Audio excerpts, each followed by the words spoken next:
Olá, turma, tudo bom? Hoje nós vamos falar sobre um período importantíssimo para a história do Brasil, que é o populismo no Brasil. Populismo no Brasil ou República Populista.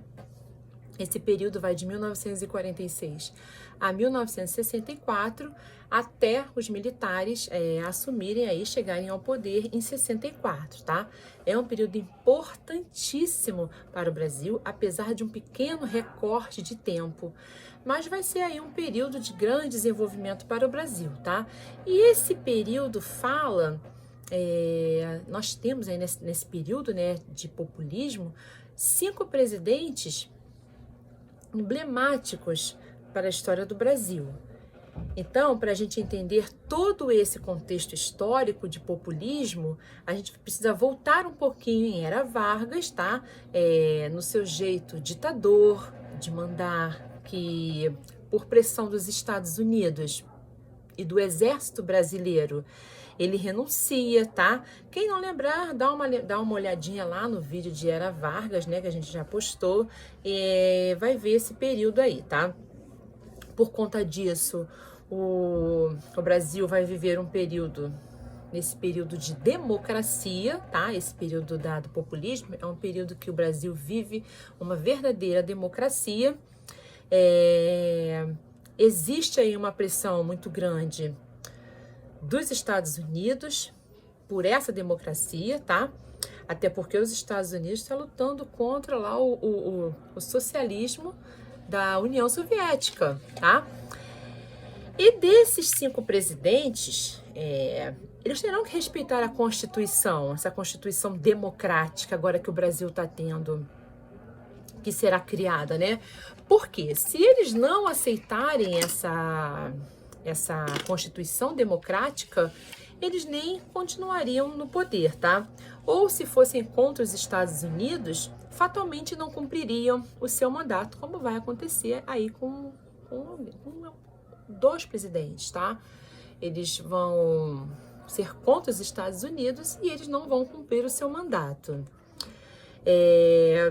Vargas, a essa altura, era senador, né, do Brasil, mas vai voltar aí à presidência, tá?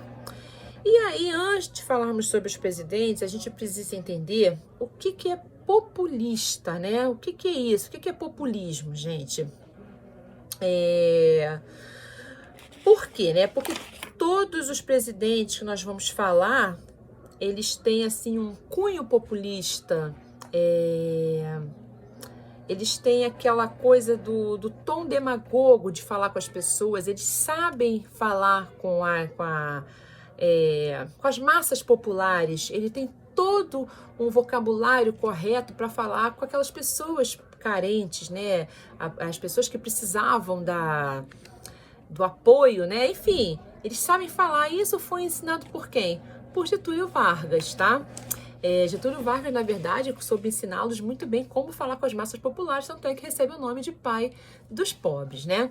E o primeiro presidente que a gente vai ter aí nesse período foi o Eurico Gaspar Dutra. Ele vai ficar de 1946 até 1950. Ele era do partido chamado PSD, Partido Social Democrático, ou Democrata.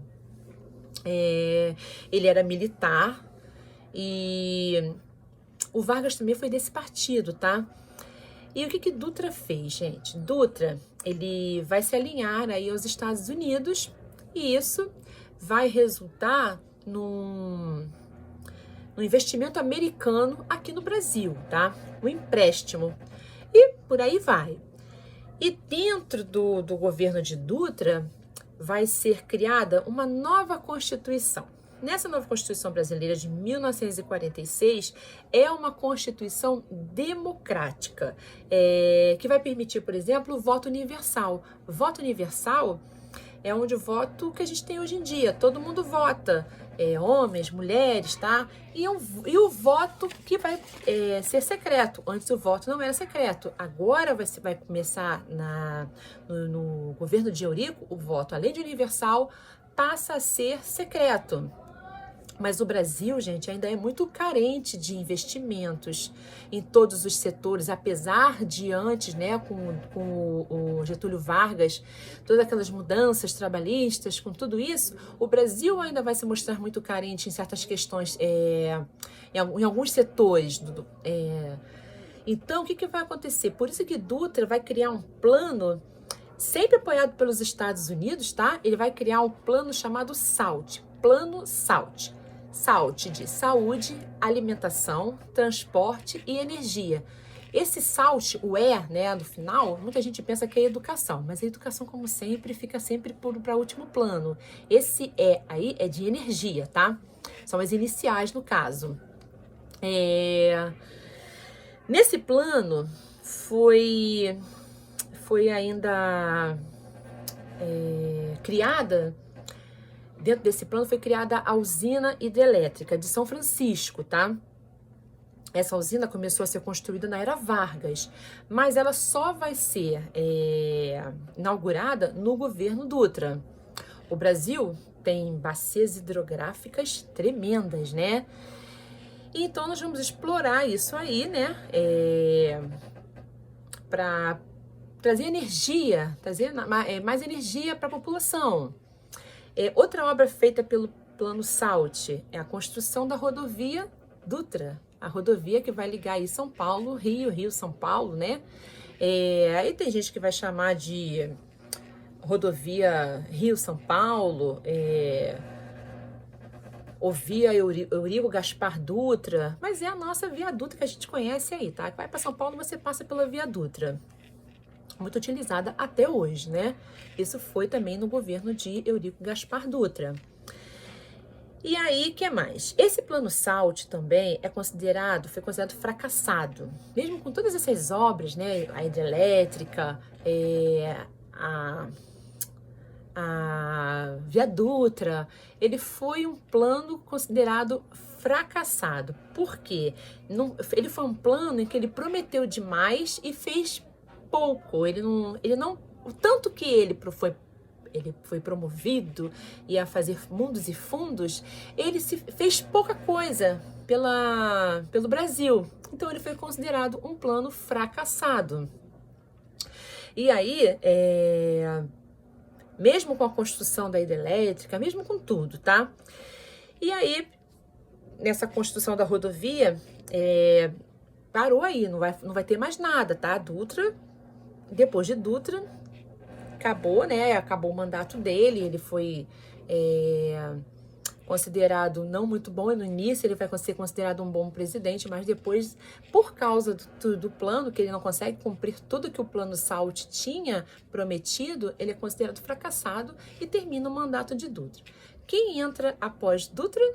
Quem está de volta ao poder? Getúlio Vargas, tá? Ele mesmo, olha ele voltando aí. Ele vai ficar, só que olha só, lembra quando eu falei que quem não apoiasse os Estados Unidos não cumpriria todo o seu mandato? Vargas é um dele. Ele fica só de 51 a 54. Ele não cumpre o seu mandato todo, tá?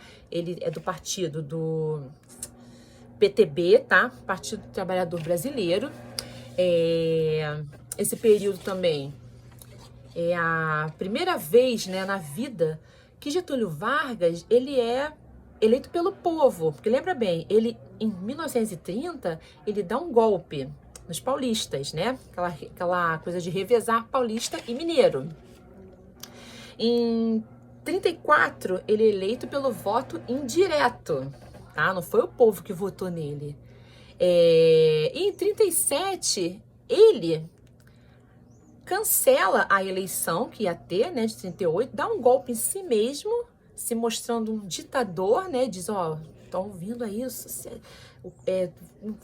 eu preciso continuar no poder, né, aquele negócio todo dizendo que os comunistas iam assumir, e ele assume, ele dá um golpe nele mesmo e ele fica mais um tempo. Então agora não, agora ele está sendo eleito de fato pelo povo.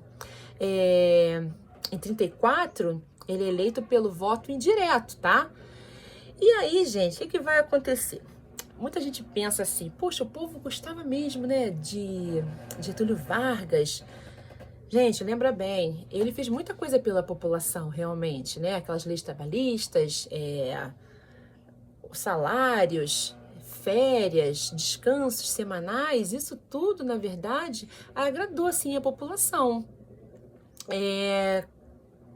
Ele, para chegar ao poder, ele era considerado que o pai dos pobres, né? Como ele era chamado.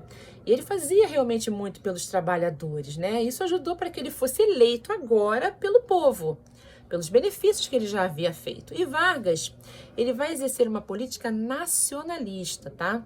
Diferente de Dutra, que se alia aos Estados Unidos, né? No caso, Vargas vai achar o quê? Olha só, eu não preciso me aliar aos Estados Unidos. Ele vai achar que não é se alinhando aos Estados Unidos que ele vai conseguir desenvolver o Brasil. Ele acha que é melhor não se alinhar, que é melhor desenvolver o Brasil investindo nas indústrias nacionais, investindo naquelas indústrias que estão aqui no Brasil. Vargas, na verdade, vai romper com os Estados Unidos. Isso vai causar no Brasil uma disputa imensa, tá? E uma dessas disputas vai ser pelo petróleo, tá? Aqui no Brasil. E olha que esse rompimento com os Estados Unidos é uma das causas porque Vargas não cumpriu o seu mandato, tá? Os Estados Unidos querem explorar, né, no caso, o nosso território, querem investir em indústrias, e Vargas não quer os Estados Unidos por aqui. Ele fala, não preciso dos Estados Unidos aqui para eu poder progredir o Brasil. E ele corta com os Estados Unidos. Gente, nesse período ainda não tem a Petrobras, tá? A Petrobras deve ser depois. Mas Vargas já está criando, vai estar criando a Petrobras de uma certa forma. Por quê? Ele sabe que o Brasil tem uma riqueza de petróleo imensa. E aí começa a desenvolver tecnologias para a exploração desse petróleo. E é lógico que os Estados Unidos querem esse tesouro, né? O petróleo ainda é hoje uma grande fonte de riqueza. E os Estados Unidos vai dizer o quê? Eu quero esse ouro, eu quero essa riqueza, eu quero também esse bem, né, aqui pra gente. E aí, aqui no Brasil, haviam empresas privadas, né, que queriam explorar também essa riqueza e vender para os Estados Unidos. E por isso que durante o período de Vargas, nós vamos ter uma campanha gigantesca no Brasil, apoiada por alguns setores, também por algumas pessoas da sociedade, né, que vai receber o nome de O Petróleo é Nosso. Ou seja, o petróleo é nacional, é do Brasil.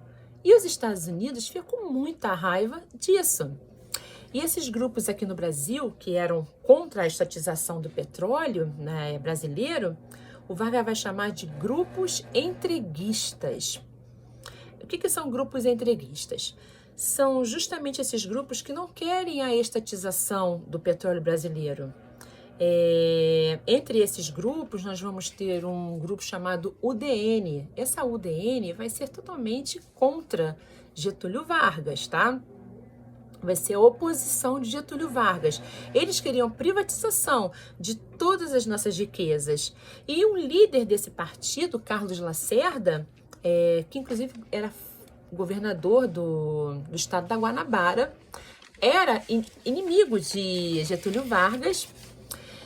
Esse Carlos Lacerda era contra Vargas, então todo mundo que era entreguista vai se sentir muito derrotado. Em 1953, ele cria a Petrobras com aí sim a nacionalização do petróleo. Tá, aí Vargas venceu, né? Venceu os entreguistas,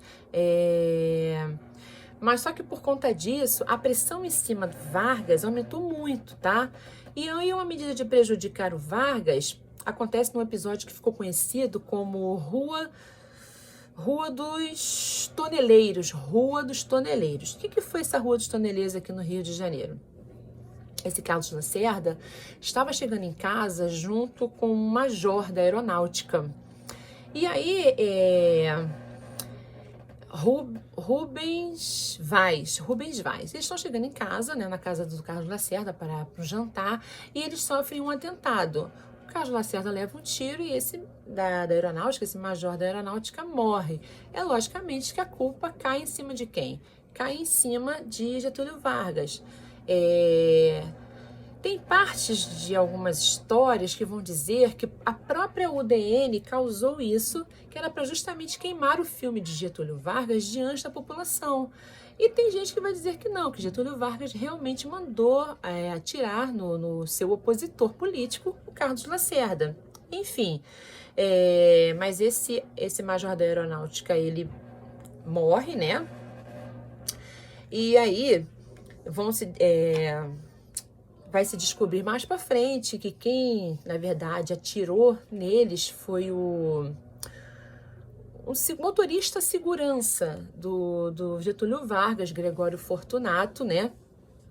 Que era segurança aí de Vargas.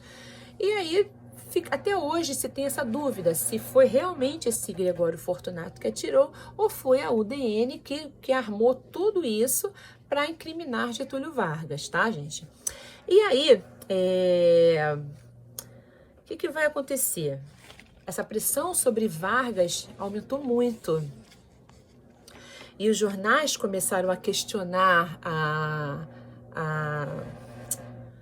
se Vargas realmente tinha condição de ficar no poder, se ele era uma pessoa indicada, mandou matar, né? Enfim, toda essa pressão na cabeça de Vargas, de todos os lados, até a população acabou sendo contagiada por isso. E a população começou a romper laços que tinham com Getúlio Vargas, a população começou a cortar esses laços de fidelidade, de tantas coisas que o Vargas havia feito por eles, né? E aí, em 1954, o Vargas se suicida, que também é um outro episódio e que ainda se tem dúvida se ele realmente se suicidou ou ele foi obrigado. Ainda tem esse tipo de investigação, tá? Essa investigação sobre a morte de Getúlio Vargas, gente, ainda não está encerrada.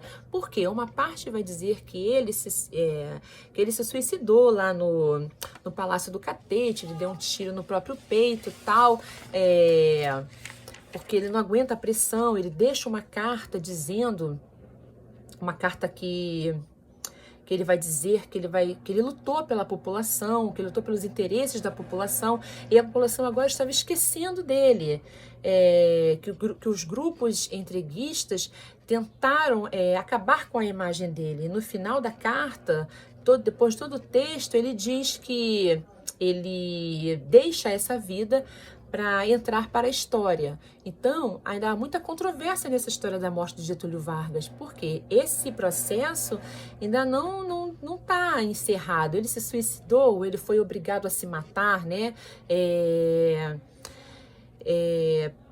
Pelo tanto de pressão que ele sofreu, né? E aí, gente, vai surgir essa dúvida, tá? Ele suicidou ou foi obrigado a matar? E aí, depois eu até vou postar para vocês essa carta, tá? Essa investigação até hoje está em aberto, né? Vamos ver até quando isso aí a gente consegue, vão conseguir realmente verificar se ele se matou ou se ele realmente foi obrigado a dar um tiro no próprio peito. E aí, seu vice, né, o Café Filho, assume, que era vice de Getúlio Vargas, assume. Vai ficar só um período, né, do final de 55 até o final, até 55, ele vai assumir esse Café Filho, só que Café Filho não vai fazer muita coisa não. Por quê? Porque ele não quer treta com ninguém, ele já viu como é que foi conturbado o governo de Getúlio Vargas, então ele vai falar assim, olha só, eu não quero nada com ninguém, não quero aborrecimento com ninguém, só vou cumprir esse restante de governo e acabou. E é isso que ele faz. E aí, em 1956, Juscelino Kubitschek assume. Aí sim, gente, o Brasil vai ter um período de realmente bastante desenvolvimento. Porque JK, como ele era chamado, ele era do partido PSD, Partido Social Democrata. Era uma figura muito, mas muito emblemática e muito importante. Ele já havia sido prefeito de Belo Horizonte, governador de Minas Gerais. Ele nasceu em Diamantina, em Minas Gerais. E a sua forma de governo era o nacional desenvolvimentismo. Ou seja, o que é isso, né? Nacional desenvolvimentismo. Desenvolvimento do Brasil e da nação, tá? Não necessariamente que as empresas estatais, né, com empresas estatais, mas com empresas privadas. O Brasil está abrindo aí de novo as suas portas para o capital internacional, para as empresas internacionais, tá? Coisas que Getúlio Vargas não permitia. Quando ele rompe com os Estados Unidos, Getúlio Vargas não quer empresa americana aqui. Já Juscelino Kubitschek fala assim, não, vamos para essa economia, vamos aí abrir as nossas portas para as empresas de outros países. O Brasil vai começar a pegar empréstimo com o FMI, que é o Fundo Monetário Internacional. A dívida do Brasil cresce absurdamente, gigantescamente com o JK, né? Juscelino Kubitschek, para poder desenvolver o Brasil no famoso nacional desenvolvimentismo, onde ele dizia que faria metas, né? O famoso plano de metas. Ele faria o Brasil crescer com o slogan da sua campanha, que era 50 anos em 5, ou seja, ele vai fazer o Brasil evoluir em 5 anos, que era o período do governo de cada presidente. E esse realmente período é o que o Brasil mais se desenvolve, só também que é um período em que o Brasil mais fica endividado, com tanto empréstimo que o Juscelino Kubitschek vai pegar. E aí, com o dinheiro do empréstimo do FMI, ele investe em indústrias de bens de consumo não duráveis, como aparelhos eletrodomésticos, rádios. No Brasil já existia rádio, tá? Mas eles não eram produzidos no Brasil, eles eram comprados de fora. As empresas multinacionais fabricavam os rádios e o Brasil comprava. Agora tem empresa multinacional fabricando dentro do próprio Brasil, tá? E essa produção no Brasil vai ficar mais acessível à população. E aí a população começa a comprar rádio, comprar ferro de passar, televisão, enfim, depois, né, televisão. E aí, com essa facilidade de comprar, no período de JK, ficou conhecido como Anos Dourados, tá, gente? Artistas de telenovelas faziam sucesso com as radionovelas, né? E aí, foram realmente anos de progresso. E também ele investia em indústria de bens de consumo duráveis, como, por exemplo, as indústrias automobilísticas, como a General Motors e a Volkswagen, que se instala no Brasil, aí na criação do Fusquinha, né? E também vai criar a hidrelétrica de Furnas. E seu fato mais importante, que logicamente é a construção de Brasília. A capital do Brasil ainda era no Rio de Janeiro, sai do Rio de Janeiro, né? E por quais os motivos que sai do Rio de Janeiro? Primeiro motivo que levaram à construção de Brasília é uma capital que não ficasse numa área litorânea, como é o Rio de Janeiro, né? Como era Salvador. Por quê? Numa possível invasão, você numa área litorânea, você é mais facilmente invadido do que numa área que você não tem praia, você não tem litoral. E aí, que ficasse uma área fora, né, da litorânea, era muito mais difícil uma possível invasão. E aí também, o nacional desenvolvimentismo, o interesse era desenvolver o interior do Brasil, tá? A ideia era desenvolver as regiões de interior, que não eram muito habitadas. E aí a gente vai ver que os candangos, né, o nome que recebem, os trabalhadores de braçais que estão vindo lá do interior, do Nordeste, do Norte, eles vão migrar das suas regiões e vão para a região ali de Brasília, né, para procurar emprego. Essa época de Juscelino Kubitschek, também vai ser a maior, onde vai ter a maior índice do êxodo rural. O êxodo rural, todo mundo sabe, aquela família, né, aquelas pessoas que saem do campo em busca de emprego na cidade. Então, a construção de Brasília deu muito emprego para todo mundo. Por quê? Olha só, é muito comum as pessoas falarem mas não foi Oscar Niemeyer? Gente, Oscar Niemeyer foi o idealizador de Brasília, mas o trabalho braçal, né? A construção, na verdade, do cimento, da pedra, da areia, eram os candangos que faziam, tá?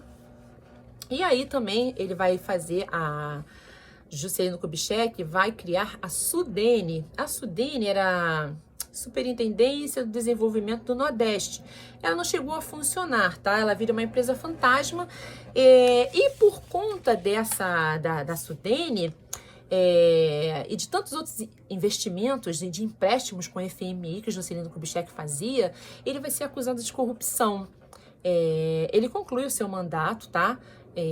Mas só que esse mandato dele, ele gastou muito dinheiro. Ele é acusado de corrupção porque a SUDENE não funcionou, as BRs que ele constrói, as rodovias federais, né? Que ligam um estado a outro, elas não são totalmente terminadas. Então, enfim, elas não ficam prontas para uso. E devido aos altos índices de inflação, que assim acabam aumentando a desigualdade da população, a igualdade social do povo. Ou seja, o cara tem carro, tem rádio, tem televisão, mas ele não tem o que comer. E aí seu governo acaba, tá? Depois do seu governo entra Jânio Quadros, do PTN, Partido Trabalhista Nacional, tá? Com uma coligação aí com a UDN, é a primeira vez que a UDN tá chegando ao poder, né? Ele fica de janeiro de 1961 a agosto de 1961. Ele é outro que também não vai ter coligação com os Estados Unidos, tá? Ele, na verdade, Jânio tem uma proposta política de acabar com a corrupção no Brasil. O símbolo da sua campanha era uma vassourinha, tá? Porque ele dizia que ia varrer a corrupção do país. O jingle dele era uma musiquinha, só vocês procurarem de repente na internet, era aquela musiquinha que os políticos usam, né, para suas campanhas. Ela gruda na cabeça, né? E ele era muito populista. Ele andava com um sanduíche de mortadela no bolso, para dizer que era do povo. Ou então ele jogava caspa na camisa para dizer, olha, eu sou como uma pessoa que não tem dinheiro para comprar remédio para caspa, eu tenho caspa. Enfim, ele era a favor da moral e dos bons costumes, tá? E ele vai proibir aí coisas que eu concordo, como a briga de galos. Ele vai também proibir lança-perfume, aqueles negócios de cheiro que as pessoas costumavam usar antigamente em carnavais. E ele vai muito doidamente proibir biquíni de 2 peças. Ele está no Rio de Janeiro e ele vai proibir o biquíni de 2 peças. Ou seja, as mulheres não podem usar. E ele media os biquíni das mulheres nas praias, né? Que elas estivessem com biquíni menor do que ele achava que era o correto pelos bons costumes e moral que ele acreditava. Ele mandava as pessoas irem para casa. E ele vai ser lembrado aí mais por esses feitos do que pelos outros que ele fez, né? Nos anos 80, ele foi prefeito de São Paulo e proibiu o skate, porque o skate ia destruir o asfalto, né? A rua está... na verdade, o asfalto ia ser estragado pelas rodas do skate, né? E aí, muita gente lá em São Paulo vai falar que Jânio Quadros teve o seu plano de governo na loucura da sua cabeça. E ele rompe com os Estados Unidos, tá? Seu vice era João Goulart, apelidado de Jango, não confundam, Jânio, o presidente, Jango era João Goulart, era seu vice. Nessas eleições, por exemplo, nessa época, eram separadas as eleições de presidente e a de vice-presidente, não eram a mesma coisa, tá? E aí, o que vai acontecer? Ele vai propor, ele vai escrever uma carta, né, que ele vai dizer que ele não consegue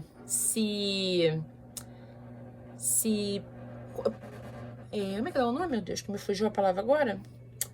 Ele vai dizer que ele não consegue governar, ele vai tentar queimar o filme do seu vice-presidente, que na época está fazendo uma viagem, que ele diz que ele não consegue governar por causa do seu vice-presidente, tá? E aí, nesse plano golpista que ele cria na própria cabeça dele, Ele vai dizer que é impossível governar, porque ao lado do seu vice João Goulart, ele esperava que a sociedade...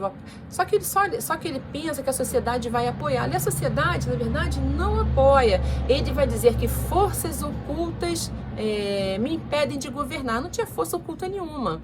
Na verdade, ele quer jogar a culpa das coisas que ele vinha fazendo errado no seu vice. E aí ele renuncia, né? Ele vai renunciar e João Goulart, na verdade, o João Goulart vai assumir esse restinho de governo aí, que vai ser de 61 até o 64, na verdade, né, que ele vai ser pelo Partido Trabalhista Brasileiro, o PTB, só que setores mais conservadores da sociedade não vão querer o João Goulart como presidente. Vai ser porque ele vai ser acusado de comunista. Só que ele não era comunista. João Goulart, que era o vice, né, do Jânio Quadros, não era comunista. Só que ele vai ser acusado de comunista, tá? E eles vão querer um governo parlamentarista, ou seja, ele vai ter todo um parlamento apoiando ele, tá?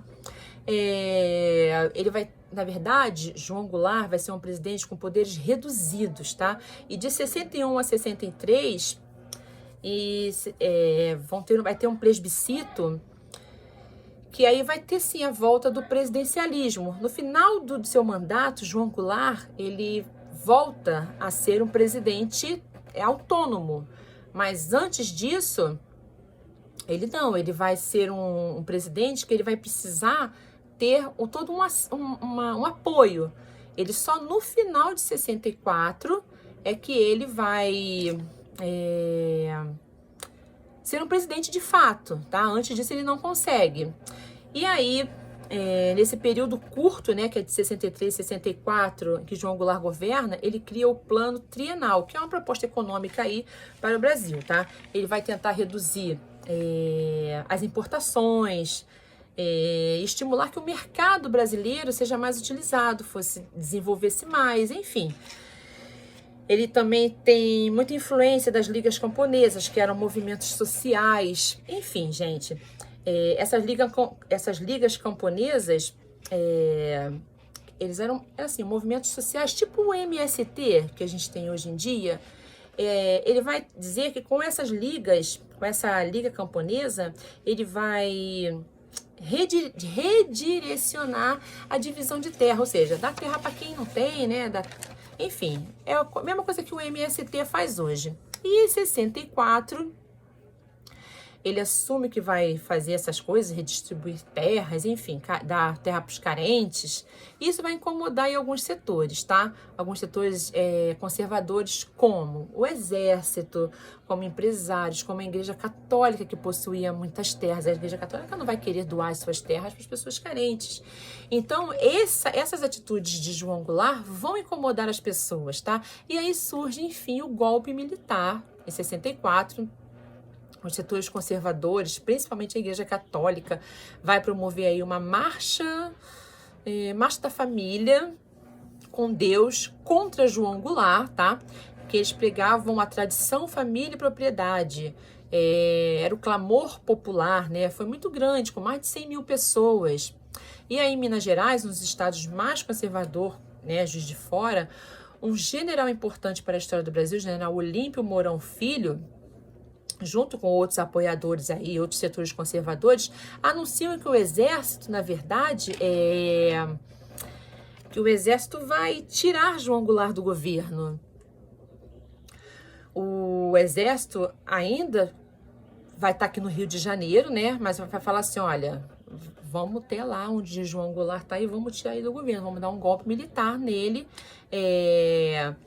João Goulart sai, né? Vai até Brasília, pedir ajuda, ele não consegue essa ajuda, pedir apoio, mas ele não consegue, e ele renuncia, aí vai para o sul, e depois ele se exila lá no Uruguai, e aí sim os militares, em 1/4 de 64, começam aí a dominar num golpe de Estado. Gente, eu espero que vocês tenham entendido, e a gente vai com as nossas aulas online. Um beijo, fiquem com Deus.